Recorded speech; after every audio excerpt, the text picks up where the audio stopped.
Zafer wants to know if he's paying the right amount of rent. Let's talk about rent.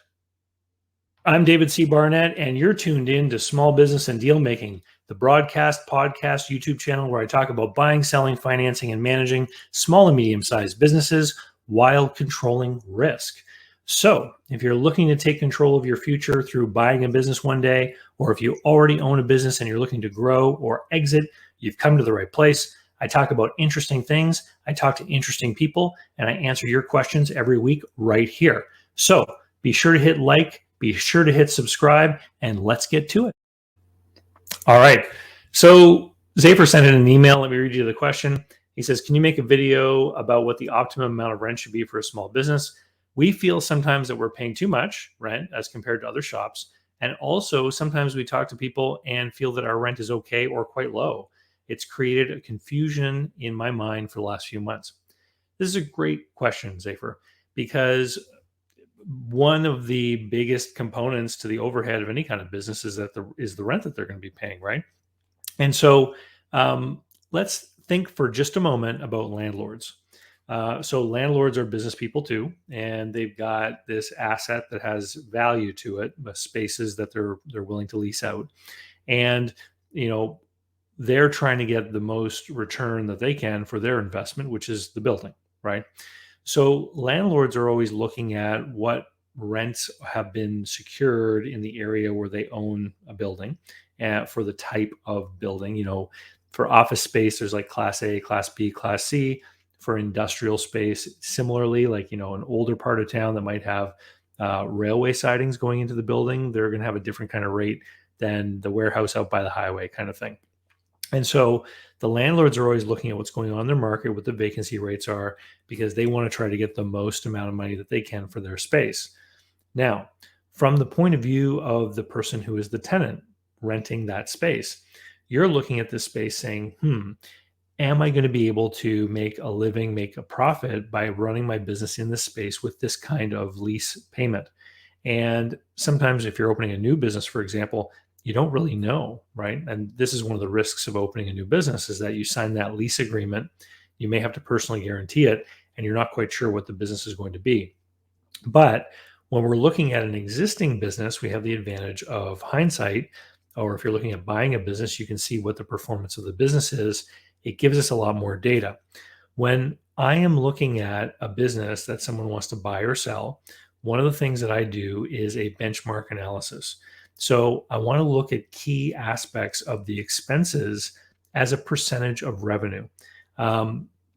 Basically, you could have a sandwich shop in a big city where the rent is very high and a sandwich shop in a small town where the rent is very low. But in the big city, there's going to be more foot traffic in front of that store. And so they're going to be able to generate much higher sales numbers from that location than the similar business in the small town. So it all works out proportionally, or it should, right? So what I did is I did a quick search in one of the databases that I use when I'm evaluating businesses, and I looked up 3 different kinds of businesses. So one was full service restaurants, and my benchmark analysis here says that the rent to sales ratio should be about 6%, with total occupancy costs being close to 10%.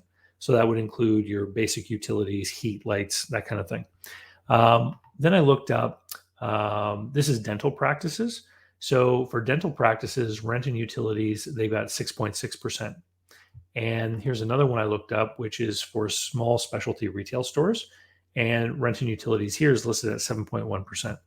So where does this data come from? Well, it's based upon the average of what people are paying. Well, how on earth would you know that? Well, the only people in a lot of places that have, now if you're in Europe, you can go look up financial statements, which are largely publicly filed. But in North America, the only people who really know this kind of information with any degree of certainty are the tax authorities, because they will require certain standardized expenses to be filled in on the tax returns for businesses. And they make that data available in aggregate to certain organizations. So if you're close to a large public library, sometimes you've got access to what's called RMA studies or data. It stands for Risk Management Associates. And you can look up information in Canada. You can actually look up Statistics Canada, Industry Canada has data as well from tax returns by industry. And you can look up, they've got a base divided into quartile. And so the smallest 25% of businesses in that category, the two mid ranges and the top range. And then you can kind of look, or maybe it's thirds. I forget. It's been a few weeks since I've looked at it, but the data is there, is what I'm trying to say. And so you can look and you can see how big your business is compared to the data set, and then you can look and see what the average percentage was. Now, what does it mean, right? If you find that your rent is 7% and the data says that you should be paying 7% of your revenue, what it means is that you simply got an average rent figure, right? So what then happens if the landlord comes along and wants to increase the rent that you're paying? Now it's going to be a higher percentage, right? Well, what that is that if he's able to get higher rents for other places that he has for rent, or the neighbors are getting higher rents from the other businesses, what it can indicate is it can be an indicator that the market there is such that there's enough, consumer traffic, there's enough trade going through there, that space is worth more, which can be a signal to you as a business owner that maybe you can afford to raise your prices, because you want to keep that rental expense proportionate to the average or below if you can get it that way, right?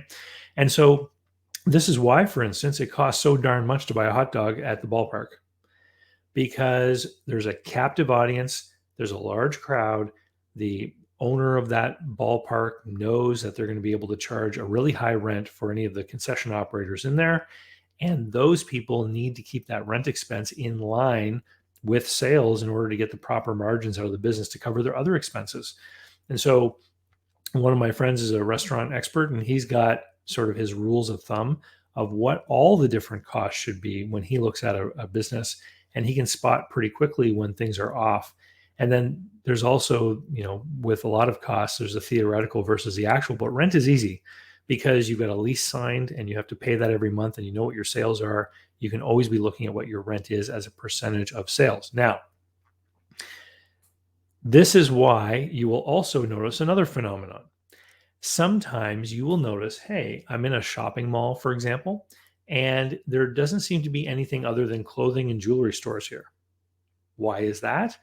Because those are very high margin businesses.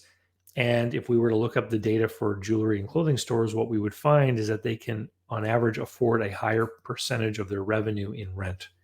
And so you'll actually see the retail landscape change vis-a-vis the amount of rent being charged. And if those retailers are able to make it and pay that level of rent, then obviously the landlord wants the highest amount they can get. This is why you end up with these clusters of different kinds of businesses, right? So, word of warning to people who own a business and own the building that they're in. One of the big problems that I find over and over and over again is that when people own their own real estate, they're not a very good landlord. So if you own a business that owns its own real estate, you should try to be as aware as you can of what the rental rates are in your area for space like yours. Because when you look at the financial statement, the P&L or the income statement that your accountant produces every year, you should sneak in a rent expense there and say, how would my business be performing if I had to pay rent to another person?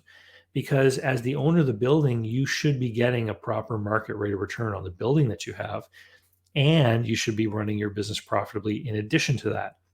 What I too often see is that people will not have that rent expense. They think they're making money. When I do a normalization, I have to show them, hey, your building is worth something, but the business is barely making any money or just breaking even. You're basically working 40 hours a week to be your own tenant, and there's no real business value here, which is unfortunate. And what that means, remember how I said if the rent goes up, you should be raising your prices or trying to increase your sales in some other way? It means that you're not putting through the proper price increases on your clientele, your customers. You're literally transferring your business's profits into the pockets of your customers.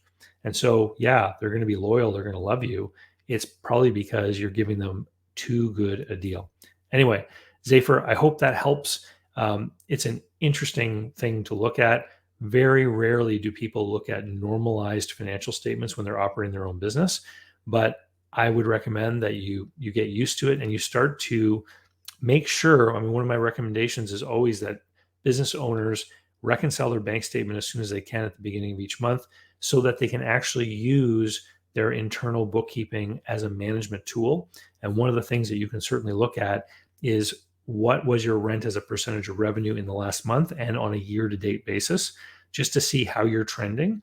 And go look up the RMA data on your industry and figure out what the target should be, and then do the best you can to try to make that figure lower. Because when I analyze a business and there are certain expense categories which are lower than the averages, what that indicates is I'm looking at a better than average managed business. And of course, that's worth more, but it's also worth more to you as an owner. Anyway, if you want to learn more about how to buy, sell, finance, and manage a business, then you should head over to businessbuyeradvantage.com. That's where you're going to find out all the information about how I can help you buy a business. And most importantly, sign up for my online course, which is called Business Buyer Advantage, which takes you through a case study A to Z on how to find, finance, buy, make a deal for a small or medium-sized business. And with that, I'll say see you later, and see you next time. So how can you learn more about buying, selling, financing, and managing small and medium-sized businesses? Easy. Head over to my blog site, davidcbarnett.com, where you can learn more about me, learn how I work with my clients. You can learn about my books, courses that I prepared for you. You can also find out all about how to subscribe to my email list, the YouTube playlists, etc. There's literally hundreds of hours of content there, all for free, and I'd love for you to be my guest.